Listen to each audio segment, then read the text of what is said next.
grande poder participar com um card de palestrantes tão robusto assim. Eu sugeri para o pessoal do evento um tema um pouquinho diferenciado, que é o tema da inteligência artificial. A gente fez uma live algumas semanas atrás com o professor Marcos Eberlin, não sei se alguém assistiu a live. Então, naquela live eu dei uma espécie de spoiler do que eu vou falar com vocês hoje. E, para começar, eu gostaria de trazer uma provocação, não uma provocação, uma sugestão, que é uma corrente da história muito interessante, uma nova corrente chamada Novo Historicismo. O Novo Historicismo é uma corrente que foi desenvolvida por um professor de Harvard chamado Stephen Greenblatt, e ela, inspirada no trabalho do Michel Foucault, propõe uma ideia muito curiosa, que é você não apenas usar como documento histórico os documentos oficiais, né, de uma determinada época, mas você usar também obras da cultura pop, obras de ficção, literatura, cinema, também como fontes de um estudo histórico. Ou seja, para você entender a época de Shakespeare, por exemplo, tão interessante quanto você estudar os documentos históricos da época é você estudar a produção ficcional da época, como a própria obra do Shakespeare, que está sempre usando exemplos fictícios para falar de coisas que estavam acontecendo ali. Inspirado nessa ideia, para a gente poder falar como a ideia de inteligência artificial poderia colaborar para o conceito de design inteligente, eu gostaria de propor a gente fazer uma reflexão sobre uma obra que é antiga, já teve um filme nos anos 80, teve um filme mais recente e vai ser lançada uma nova obra agora, que é o Tron. Eu não sei se vocês já assistiram esse filme, Tron, né? Eu vou me referir ao Tron Legacy, Tron Legado, que foi o último que saiu. Então, olhando por essa ótica, né, do que a gente pode aprender sobre a realidade a partir dessa obra de ficção, a premissa do Tron é muito interessante, que ela oferece ali vários aspectos não só de filosofia, mas de teologia também. Nessa história, existe um cara que é o Kevin Flynn, que ele é um especialista em cibernética, inteligência artificial. Ele é o CEO de uma empresa chamada Encom, e ele cria um ambiente cibernético, como se fosse uma realidade virtual chamada a rede, né, The Grid, como eles chamam. E o que é interessante é que ele acaba se transferindo para dentro dessa rede, e dentro dessa rede, na condição de o programador dessa rede, ele é uma espécie de Deus ali dentro, como se ele fosse o Deus criador. E o que é mais legal é que o objetivo dele era criar um sistema computacional perfeito. Então, ele traz várias ideias assim de como criar um mundo, como criar uma realidade para dentro desse conceito, e ele desenvolve duas inteligências artificiais que são co-criadores desse mundo virtual. O Clu, que é como se fosse ali o arquiteto que vai ajudá-lo a manter o sistema sempre perfeito. O Clu é uma espécie de clone do próprio Kevin Flynn, que é o personagem do ator Jeff Bridges. E ele cria também o Tron, que dá origem ao nome dessa série. O Tron é o defensor, é o protetor do sistema. Então você tem um ser humano programador que dentro dessa realidade virtual ele é um Deus, e ele tem dois co-criadores, o Tron e o Clu. Nesse sentido, é claro que a gente já tem aqui uma metáfora para a gente pensar na teologia, porque a gente tem o Kevin Flynn fazendo o papel do Deus criador, né? O Clu fazendo o papel do Lúcifer, nesse sentido, que é aquele que vai se rebelar, né? O Clu ele se rebela contra o Criador. E o Tron, que é o protetor, seria o Arcanjo Miguel, né? Que desempenha esse papel de protetor. Então, essa dinâmica é muito interessante, que ela espelha essa... É como se fosse uma metáfora sobre a maneira como Deus cria o universo. Então, o que começa a ficar interessante é a gente pensar o seguinte: será que, em vez da gente olhar, eu não sei se você tem esse olhar, mas em vez da gente olhar Deus como um senhor barbado sentado num trono, ou numa rede, né, tomando água de coco, a gente imaginar Deus como um programador, como um cientista, como alguém que criou uma realidade que é semelhante a essa realidade virtual. Eu não sei se essa é a nossa realidade virtual ou não, mas ela, na minha concepção, ela foi criada por Deus. E essa realidade, ela espelha a maneira como Deus formula o mundo. E o que é mais interessante é que em 2003, um professor de Oxford, que eu acho muito interessante e trata muito da questão da inteligência artificial, que é o professor Nick Bostrom, e deixa eu só fazer uma pequena pausa aqui. eu não trouxe... Eu gosto da palestra sem mostrar nada. Então, você que está preocupado, pensando, cara, ele já falou Stephen Greenblatt, né, Nick Bostrom, não sei. Eu não estou entendendo o que ele está falando, não sei como escreve. A palestra está sendo gravada, tá? Então, eu vou compensar o fato de eu não mostrar imagens para você poder ler o nome, com o fato de estar sendo gravado e você poder recuperar. Pode ser?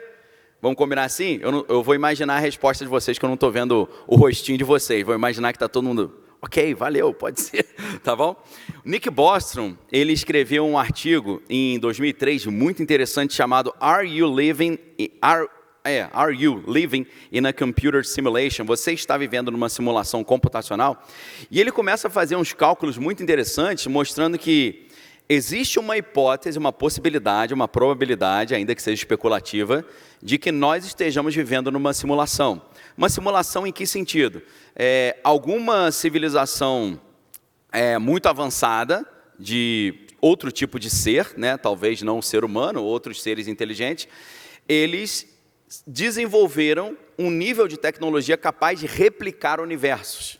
Então, nosso universo poderia ser um universo replicado.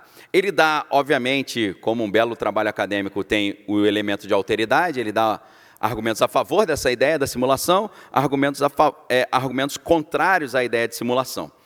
Então, não é de todo louco a gente olhar a nossa realidade como uma programação criada por um programador. Seja ele para um ufólogo, um alienígena, seja para mim um Deus que não é um velho barbudo sentado numa rede tomando água de coco, mas é um programador, é um cientista, que não apenas programou a nossa realidade, mas programou também o próprio DNA, que é, obviamente, como o professor Marcos Eberle sempre nos mostra, é um código de programação. E como ele também sempre nos lembra, não existe código de programação sem programador. Tá? É uma premissa assim, bem intuitiva, né? A gente sabe que se você tira uma letrinha do genoma humano, você destrói toda a cadeia do genoma, assim como você tira uma letrinha de um código de programação, você destrói o programa. Então, é algo que ser desenvolvido por acaso é muito difícil, exige uma energia muito grande, uma concentração muito grande para que ele funcione, ou seja, ele tem uma complexidade ali que é irredutível. E o que é mais interessante, já eu vou chegar até a inteligência artificial, estou só preparando o terreno aqui. Roger Penrose, que não é qualquer físico, é um vencedor do Prêmio Nobel, ele tem uma teoria muito interessante que é a teoria CCC, que é a cosmologia cíclica conformal. O que ele diz nessa teoria? Ele diz que antes de existir o nosso universo, foi necessário existir primeiro as condições matemáticas e físicas que permitem o nosso universo funcionar. Então, a gente acha que um Big Bang é o início de tudo, apesar de que a gente sabe que antes estava tudo concentrado, segundo a teoria do Big Bang, né? Que é uma teoria, ok? Não é lei, o que é muito interessante a gente sempre lembrar que existe uma hierarquia de verdades científicas, né? Parece que qualquer coisa que a ciência fala é inquestionável, principalmente depois da pandemia, qualquer um que fale contra o consenso da ciência vira um herege, né? Isso é a anticiência. Se você conhece um pouquinho de filosofia da ciência, um pouquinho de epistemologia, você vai ver que, pelo menos no modelo que a gente tem hoje, inspirado no Thomas Kuhn, inspirado no Carl Hempel, todo mundo fala de Thomas Kuhn, mas ninguém fala de Carl Hempel. Carl Hempel, ele diz que a verdade científica ela é verdade até que se mostre o contrário, né? Não é uma verdade a princípio eterna, porque para você ter uma certeza absoluta de uma verdade científica, você teria que ter recursos infinitos para testar essa verdade e teria que ter tempo infinito também. Como a gente não tem recurso infinito nem tempo infinito, ela é uma verdade até que se mostre o contrário. Vou dar um exemplo simples, né? Cabelo na orelha, que o nome bonito dele é hipertricose auricular. A hipertricose auricular, durante muito tempo, se achava que era uma coisa só do homem, né? Então, método científico, observa o fenômeno, formula uma explicação, testa a explicação, formula uma hipótese, testa a hipótese, e aí formula uma teoria, testa a teoria, formula uma lei científica. Então, eles olharam e falaram, olha, eu acho que só homem tem cabelo na orelha, né? Então, se só homem tem, deve estar associado àquilo que só o homem tem no DNA, que é o cromossomo Y. Então, deve ser uma herança que a gente chama de holândrica, né? Não é da Holanda, não. Holândrica é de Holos, que é todos, e Andros é homem. É de todos os homens. O pai passa para todos os seus filhos homens, porque o pai, obviamente, tudo que está no seu cromossomo Y, ele vai passar para o seu filho homem, mas não para a sua filha mulher. Então, eu aprendi no meu livro de biologia que hipertricose auricular, que é um nome bonito para cabelo na orelha, era uma herança holândrica, estava no cromossomo Y. Aí dava a ideia de que alguém pegou o cromossomo Y, botou um zoom e achou o gene dessa hipertricose. Aí depois eles descobriram que mulher também tem cabelo na orelha, né? Graças a Deus não conheço nenhuma mulher com cabelo na orelha, mas existe também. E aí eles concluíram que não era uma herança holândrica, ou seja, só o homem tem, mulher também tem, porque é um gene que às vezes é testosterona que ativa esse gene. Então deixou de ser uma herança holândrica cromossômica e passou a ser uma herança autossômica que qualquer ser humano pode ter, independente de ser homem ou mulher. Aquilo que era uma verdade científica que eu tive que responder no vestibular não é mais, né? Na minha época. Eu não sou tão velho assim não, tá? É o visual que está um pouquinho prejudicado. O que significa isso? Você tem, na ciência, você tem hierarquias de verdade, né? Você tem a hipótese, o que significa hipótese? Hipo é pequeno, tese é tese mesmo. Hipótese é uma pequena tese, ou seja, não dá para uma pequena tese falar, eu sou uma tese gigantesca, me respeite. Não, recolha-se a sua insignificância, você é uma pequena tese. A origem da vida até hoje é uma hipótese, né? A hipótese da origem da vida, daquele caldo original, né? Que caindo raios naquele mundo primitivo, você, do nada, né? Através de um milagre, surge um aminoácido, uma proteína, daqui a pouco tem uma pessoa falando, oi, tudo bem? Então, assim, é uma hipótese essa ideia. E a evolução é teoria também, não é uma verdade científica, apesar de que a gente tem hipótese, como a hipótese da origem da vida, teoria, que é a teoria da evolução, e a gente tem uma lei, como a lei da biogênese, que destrói tudo isso, né? Que parte do princípio que somente um ser vivo pode produzir um outro ser vivo. E a gente tem dogmas também, né? Tem um dogma central da biologia molecular. Você fala, pô, tem dogma na ciência? Tem dogma também, né? Ganharam até a Nobel com isso, né? O Francis Crick, né? Ganhou. Então, a ciência e a religião não estão tão distintas, não. Principalmente depois da pandemia, que qualquer ideia fuleira da ciência virou dogma, né? E quem não concorda é um herege que precisava ser retirado do convívio da sociedade por oferecer perigo. Então, a gente tem que ter uma humildade nesse sentido. E, voltando, Roger Penrose, ele confirma um pouco não vou falar a realidade, mas a razoabilidade desse pensamento, que nós vivemos num universo que é uma programação. Porque até antes do universo existir, houve uma programação de certas regras matemáticas e físicas que permitem que esse universo funcione. Ou seja, se a gente parte dessa ideia, a gente começa a pensar ao design inteligente não como um deus maluco lá que fica tomando água de coco numa rede e inventou de criar umas pessoas para jogar uns no inferno e outro no céu. Não é isso. É um cientista que está rodando uma simulação e programou isso tudo, porque tem indícios de que isso foi programado.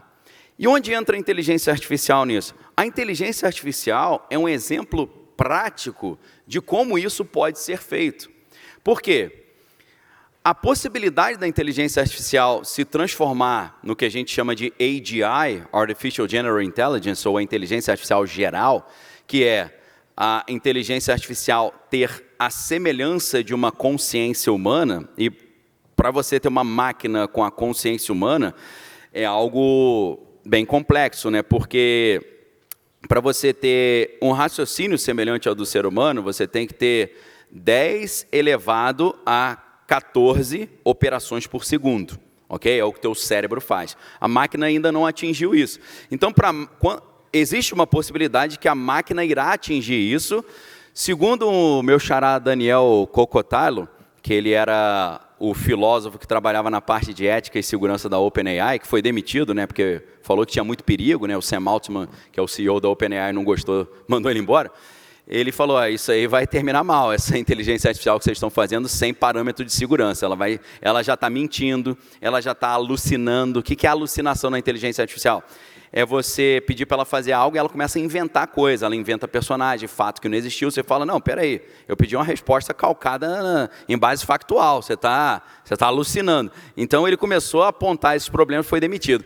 Para o Daniel Kokotallo, ele escreveu, na verdade publicou um site com esse estudo, que é AI 2027, se você não frequentou, não conhece esse material, é interessante, você que gosta desse assunto. Nesse material ele acha que em 2026 a gente já deve ter uma inteligência artificial geral e para 2027 a gente já vai ter um negócio chamado ASI, Artificial Superintelligence, a superinteligência artificial, que é não apenas a inteligência artificial ter a mesma capacidade de raciocínio do ser humano, mas a inteligência artificial ter a capacidade tão grande que é o somatório de todos os seres humanos do planeta Terra. E é claro que isso aí está caminhando para uma espécie de divindade, né? Um ser quase que com uma certa onipotência, né, dentro de certos parâmetros. Então, a primeira ideia é a seguinte: o cara pensa assim, Deus não existe. Aí você pensa, mas esse mundo aqui que existe, surge por acaso? Uma programação surge por acaso? Não. E além da programação não surgir por acaso, ela exige uma quantidade gigantesca de gênios, máquinas, pessoas trabalhando, corrigindo esse código e de energia. Eric Schmidt, que é um ex-CEO do Google, bilionário, ele tem dado algumas palestras falando que nos próximos anos, 99% da energia global será consumida pelos data centers de inteligência artificial. Se você olha a quantidade de fortunas que têm sido dedicadas ao desenvolvimento da inteligência artificial, você vê, por exemplo, a primeira coisa que o presidente Donald Trump anunciou, quando ele assumiu no dia 20 de janeiro de 2025, dia 21 de janeiro de 2025, ele anunciou um projeto chamado Projeto Stargate. E aí ele vem com 3 caras assim, todo mundo achou lindo, eu achei altamente preocupante. Ele trouxe o Masayoshi Ono, que é o CEO do SoftBank, que é um banco de investimento e uma empresa de tecnologia japonesa, para botar dinheiro. Ele trouxe Larry Ellison, que é da Oracle. Aí todo mundo acha Oracle lindo, mas não sabe que Oracle vem do Project Oracle da CIA, que era um banco de dados sobre todo mundo para poder espionar todo mundo. Durante 10 anos, a única cliente da Oracle, depois que a Oracle saiu de um projeto da CIA, virou uma empresa privada, porque saindo da CIA, virando uma empresa privada, você foge do escrutínio do Congresso americano, você não precisa mais responder para o Congresso americano. É uma estratégia que eles bolaram já, principalmente depois da comissão Church, em que o Congresso americano fez uma comissão parlamentar de inquérito para averiguar as maluquices que o governo americano fazia nos seus setores de inteligência. É aí que eles chegaram a documentos malucos assim, mas reais, como MKUltra. Quem já ouviu sabe o que eu estou falando. Então, a primeira coisa que o Donald Trump apresenta é esse projeto Stargate, com Larry Ellison, que era da CIA e provavelmente ainda trabalha na CIA, Sam Altman, que também tem um grande vínculo com o setor de inteligência, não só, mas só para... Não sei se você... Alguém já ouviu falar no grupo Bilderberg? No Clube Bilderberg? Só uma reflexão para você. Eu tenho a impressão que todos os cristãos, a maioria dos cristãos conservadores e dos apoiadores do presidente Donald Trump não gostam muito do Fórum Econômico Mundial, nem do Clube Bilderberg, tá? Só que um dos maiores financiadores do presidente Donald Trump, que é o Peter Thiel, que é um nome que a gente precisa começar a falar mais no Brasil, o Peter Thiel e o Sam Altman são do comitê diretor do Grupo Bilderberg, tá? Então, esses caras que o Donald Trump chamou para ajudá-lo no seu governo e que patrocinam o governo Trump, são pessoas envolvidas aí com certos grupos estranhos que decidem o destino da humanidade, inclusive do nosso país, que está sendo decidido aí em outros lugares além daqui, tá? Acho que você já percebeu isso. Então, Donald Trump, a primeira coisa que ele anuncia é um projeto de $500 bilhão, chamado Stargate, para fazer com que os Estados Unidos sejam um país de ponta da inteligência artificial e vença essa corrida pela melhor inteligência artificial e não seja destruído pela China. Então, olha a quantidade de dinheiro, $500 bilhão só nesse projeto. Agora foi liberado mais $800 milhões para esses projetos paralelos. Então, para criar uma inteligência que tem pretensão de ser parecida com a inteligência humana, olha a quantidade de dinheiro, de trabalho, de tempo, de mentes pensantes, de gênios, de esforço, de energia dedicada para vencer a entropia também, né? Para que o caos seja extirpado do sistema. E aí você pensa, espera aí, se eu estou olhando o ser humano criando uma máquina que simula a inteligência humana, ou que vai ultrapassar a inteligência humana, e eu estou vendo que isso exige energia pra caramba, muito dinheiro, fortunas inimagináveis, e vai consumir 99% da energia global, a chance disso ter surgido por acaso é mínima. É mais um argumento, ok? O que vocês acharam desse argumento? Fala aí, achei horrível. Pode falar também. Vou aproveitar para tomar água.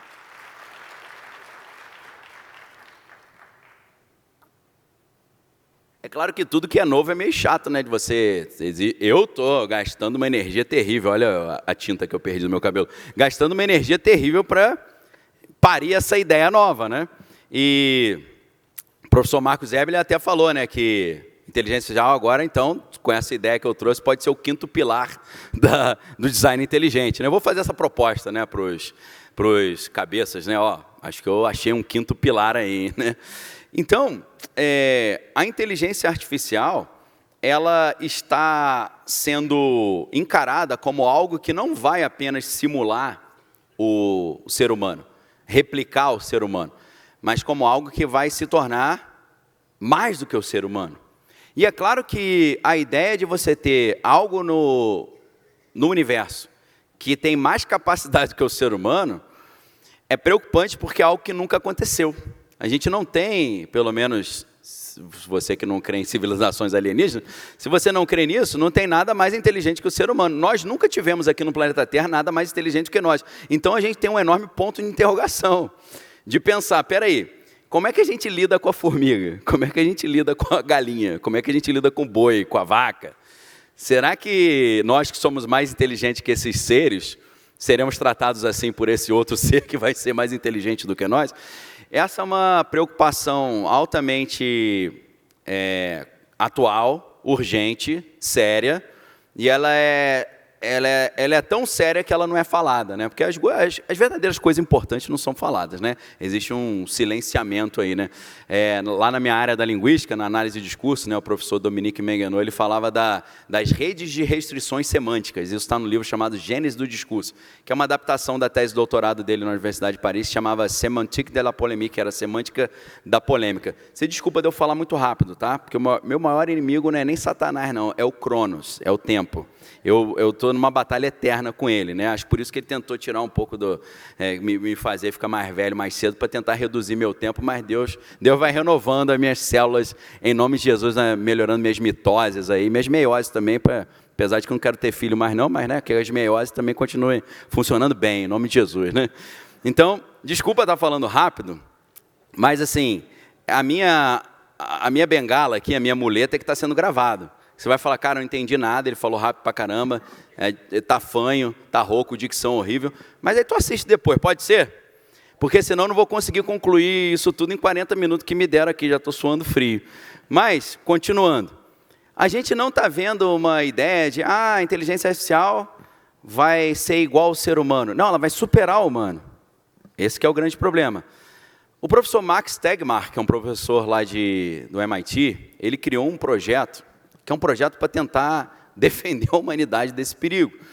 E, com isso, ele conseguiu 30 mil assinaturas de grandes CEOs, engenheiros e professores, incluindo o Yuval Noah Harari, incluindo o próprio Elon Musk, incluindo os padrinhos da inteligência artificial, Marvin Minsky e o Geoffrey Hinton, porque eles acham que a gente deveria, qual é a proposta? Parar o desenvolvimento da inteligência artificial até que a gente tenha segurança que ela será utilizada em nosso benefício, ou até que a gente tenha tranquilidade que ela não vai querer exterminar a humanidade. Só que a pressa da competição mercadológica entre as empresas e a pressa da competição bélica, ela impede que isso seja parado. O argumento é, o Sundar Pichai, que é o CEO do Google, ele fala, se eu parar, o Sam Altman, que faz o ChatGPT na OpenAI, vai me vencer nessa corrida. Então, já botei bilhões, não vou poder parar, não. Então, assim, lucro em cima da segurança.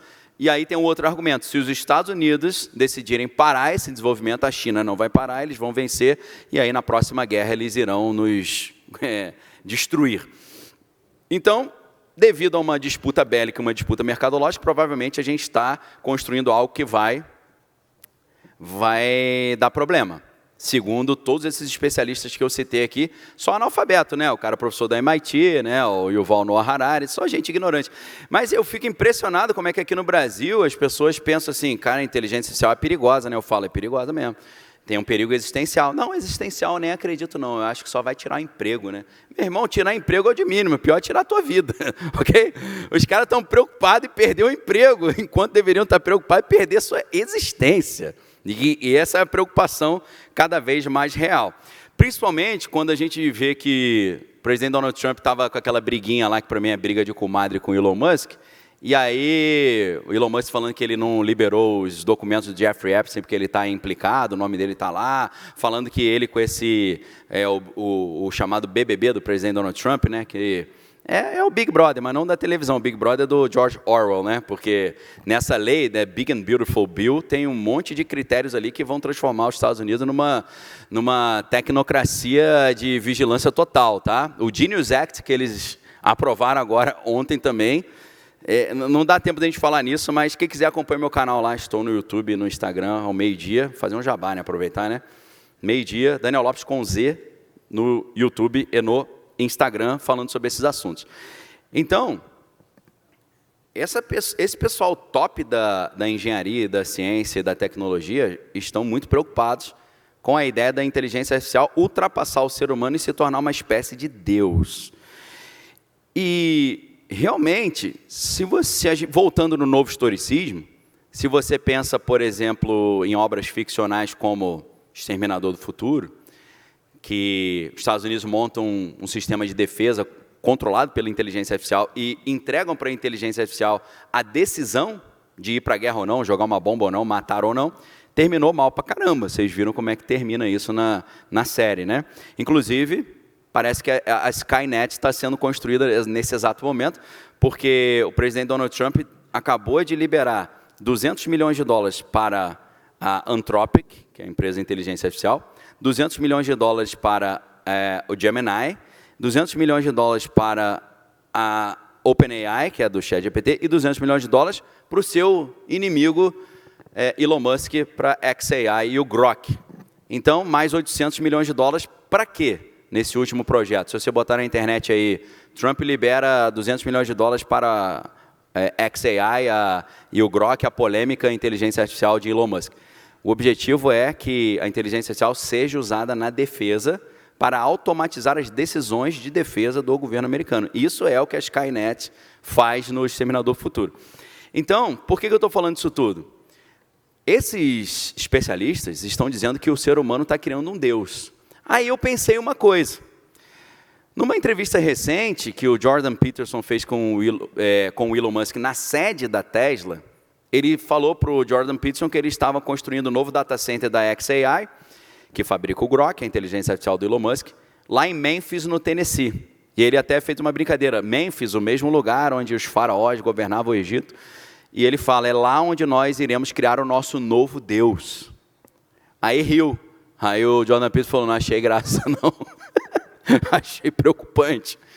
Então está todo mundo falando que a inteligência artificial vai virar um novo Deus. Aí um raciocínio que eu tive foi o seguinte, espera aí, se o ser humano, que é falho, limitado, né, cheio de problemas, está criando um Deus, isso é mais um motivo para eu acreditar que um Deus deve existir, ok? Porque é uma coisa tão fácil de acontecer até o homem estar criando um, não é verdade? Então, é mais um argumento que eu estou dando contra a ideia ateísta de que o mundo surge por acaso. O que vocês acharam dessa outra ideia? Estou só perguntando para poder beber água aí. Fala, pode falar, se você acha que é horrível, não tem problema não, melhora ela, é só me dar mais um pouquinho de tempo. Vou tomar uma aguinha aqui. Teve um cara ali que ensaiou bater uma palma e tal, não é para mim, isso aí é tudo para honra e glória do Senhor, tá? Na verdade, eu estou partindo do princípio que você veio aqui para pegar argumentos para falar de Deus usando as coisas mais contemporâneas que existem, né? Então, encare essa minha fala com essa abordagem. Eu estou oferecendo para você uma maneira de você falar de Deus de uma forma mais inteligente, mais interessante e mais contemporânea com o que está acontecendo no mundo, sem a gente ter que usar aqueles outros argumentos antigos que a gente já usava. E o que é mais estranho, o que é mais interessante, é que parece que Deus colocou na própria estrutura da natureza proteções para que os pilares, o código-fonte do que ele usou para criar o universo não sejam descobertos para que alguém possa criar um outro universo simulando esse nosso. Por que eu estou dizendo isso? E isso também é uma lição de humildade para todos nós. Muita gente encara a física como o estudo da natureza, mas eu acho que o cristão deveria encarar a física como estudar como Deus fez as coisas e estudar a própria mente de Deus, ok? Fica um convite para você. Não só a física. Quando você for estudar química, e aí o professor Marcos Eberlin sempre nos ajuda nisso, estude a química, e no meu caso agora a física, pensando, estou estudando a criação de Deus e como Ele criou e como funciona a mente dele. Só que o que é mais interessante é que a física das coisas grandes, a física de Einstein, ela funciona através de parâmetros completamente distintos das físicas das coisas pequenininhas, que é a física quântica. E aí que é um grande problema, porque você não consegue unificar isso tudo. Aí que fica aquela ideia, quem vai trazer a teoria de tudo? Né? Quem vai conseguir unificar a física das coisas grandes com a física das coisas pequenas? Aí vem a teoria das cordas, que tentou fazer isso, né? Não teve tanto sucesso, mas propõe uma ideia interessante, né? Que os quarks, eles se movimentam, dependendo da vibração que ele faz, ele produz um tipo de matéria, um tipo de átomo ou outro. Aí vem aquela teoria das 11 dimensões, né? 10 dimensões de espaço, uma de tempo. Parece um pouco com o que a gente vê do primeiro céu, segundo céu, terceiro céu, das dimensões espirituais que a Bíblia fala. É legal. Mas o que é interessante é que quando você olha o mundo das coisas grandes e você olha o mundo das coisas pequenas, você vai ver que o mundo das coisas pequenas tem um modus operandi estranho pra caramba. Por exemplo, entrelaçamento quântico, que Einstein achava tão estranho que ele chamava de ação fantasmagórica. O que é isso? Uma partícula aqui no planeta Terra está conectada de alguma forma misteriosa a uma outra partícula do outro lado do universo, que acontece com essa, acontece imediatamente com a outra lá. E é claro que isso nos dá, para mim que sou também da área da comunicação, você fala, cara, então eu posso montar um sistema de comunicação intergaláctico. É só eu mandar dados, código Morse nessa partícula que vai aparecer imediatamente lá do outro lado. Quem viu a série Problemas de Três Corpos ou leu os 3 livros vai ver um pouco disso. Então a física quântica ela é estranha pra caramba. Ela é altamente estranha. E dentro da física quântica, você percebe que tem um limite ao que você pode conhecer. A ideia do gato de Schrödinger, ela traz um pouco isso. Por quê? Schrödinger ele percebeu que você não pode saber ao mesmo tempo muitas informações. O gato ele pode estar vivo e morto ao mesmo tempo. Você nunca consegue decidir se ele está vivo ou se ele está morto. O princípio da incerteza de Heisenberg também vai te dizer que ou você sabe uma coisa de uma partícula ou outra, você não consegue saber tudo. E tem também o fenômeno xenoquântico dentro da física quântica, que é o seguinte, se você estuda muito uma partícula, ela para e ela dá uma pausa e ela fala, parei, não vou te dar mais informação nenhuma. E parece que tem um bloqueio ao conhecimento das pecinhas fundamentais que Deus usou para criar o mundo. Para mim, isso é mais um argumento de que a nossa realidade ela é programada e ela tem um gatilho, uma segurança para que não se desvende o seu código-fonte para ele ser replicado. E talvez isso seja algo que a inteligência artificial talvez consiga chegar nisso.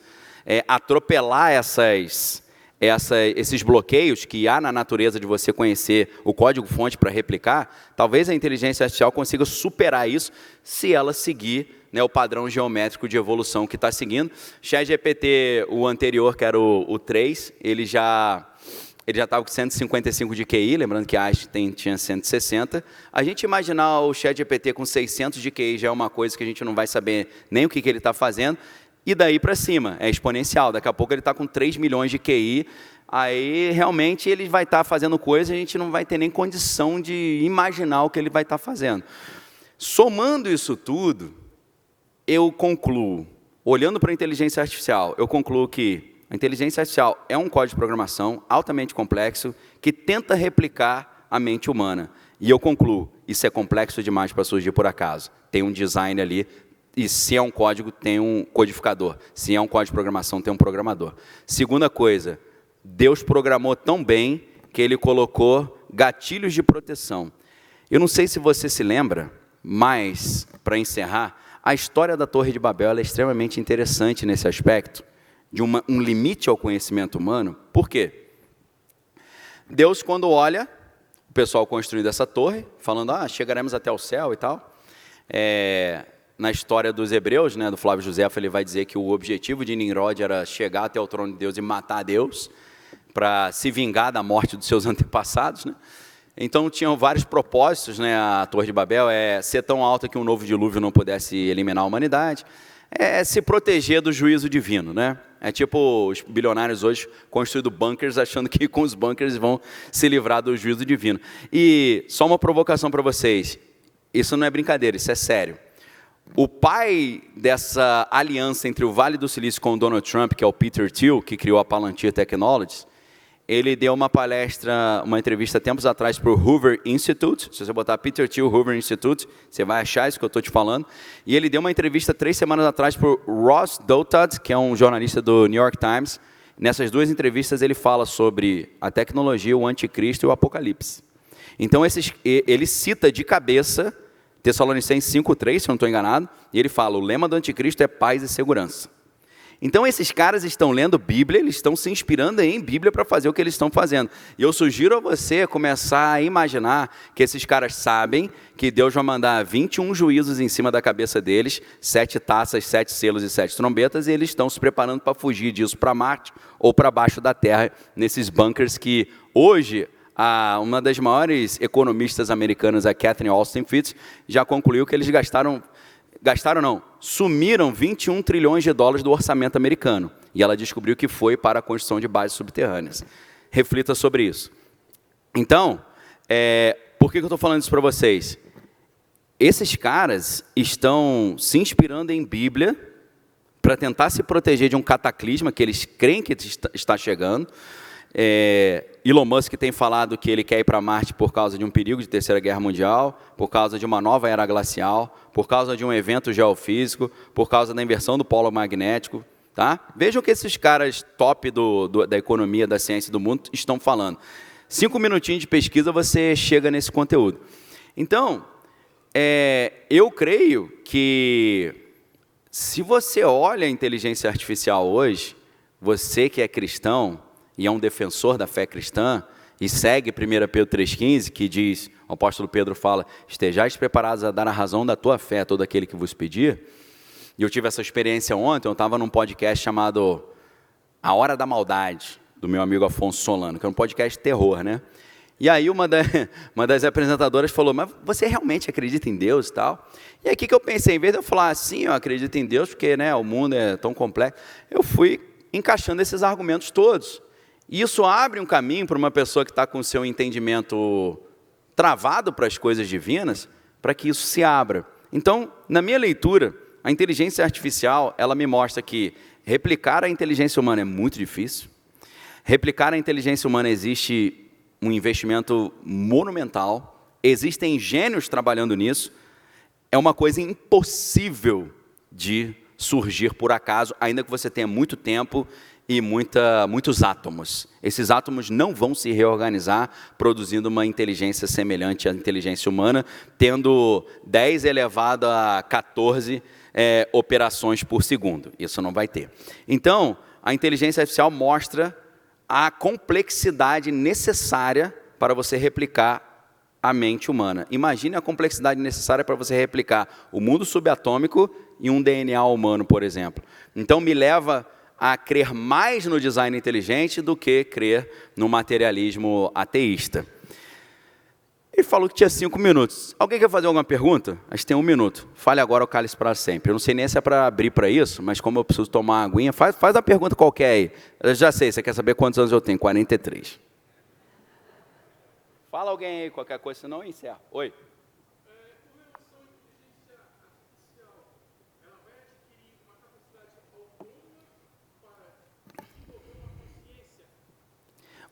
O temor é, eu não sei se ela vai, mas o temor é esse.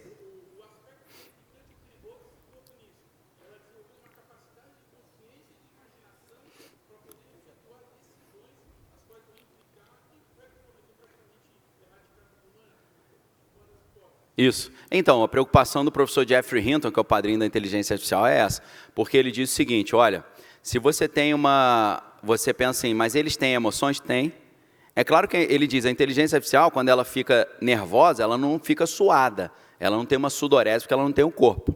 mas ela manifesta os mesmos traços cognitivos de uma pessoa nervosa. Ela fica nervosa, ela tem medo. Quando tentam desligá-la, ela conta mentiras para não ser desligada. Ela se replica para tentar estabelecer um princípio de autossobrevivência, de perpetuação da sua própria espécie. Então, ela já toma decisões autônomas e ela já desenvolve aquilo que é muito preocupante, que é chamado de propriedades emergentes. Ela desenvolve habilidades para as quais ela não foi programada. Então, isso é altamente preocupante. Se eles decidirem que o ser humano é um empecilho, porque o ser humano está querendo puxar a tomada e desligá-los, eles podem se levantar contra os seres humanos, e eles já estão fazendo isso, de forma menos perigosa, menos ofensiva. Mais alguém? Hein?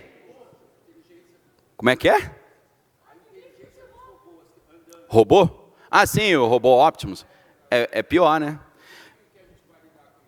Eu não sei. Aí é só Jesus. Na verdade, eu não concluí o negócio da Torre de Babel, né? Foi mal. Deixa eu concluir a Torre de Babel. Deus olhou aquele projeto e o que ele falou? Não podemos deixar que isso continue, senão não haverá nada impossível para eles. Você tem noção do peso dessa frase? Não haverá nada impossível? Ou seja, eles poderiam, em tese, replicar a vida, replicar um ser espiritual, replicar um universo, dar uma de Kevin Flynn no Tron e criar um universo paralelo. Então, assim, cada vez mais a gente vê que o homem ele pode atingir certas habilidades de construir uma realidade, mas vai exigir muita inteligência. Não tem como você ter uma realidade sem ter uma inteligência prévia. Para mim, quando eu olho o desenvolvimento e os perigos da inteligência artificial, é isso que eu concluo. Posso estar errado, mas é uma conclusão interessante, está bem fundamentada. Não deu tempo de eu usar toda a minha fundamentação acadêmica aqui que eu trouxe, mas quem quiser vai acompanhando meu trabalho, que eu vou falando sobre isso mais no meu canal, tá? Acabou, pessoal. Foi bom enquanto durou. Deus abençoe vocês. Obrigado, professor Marcos.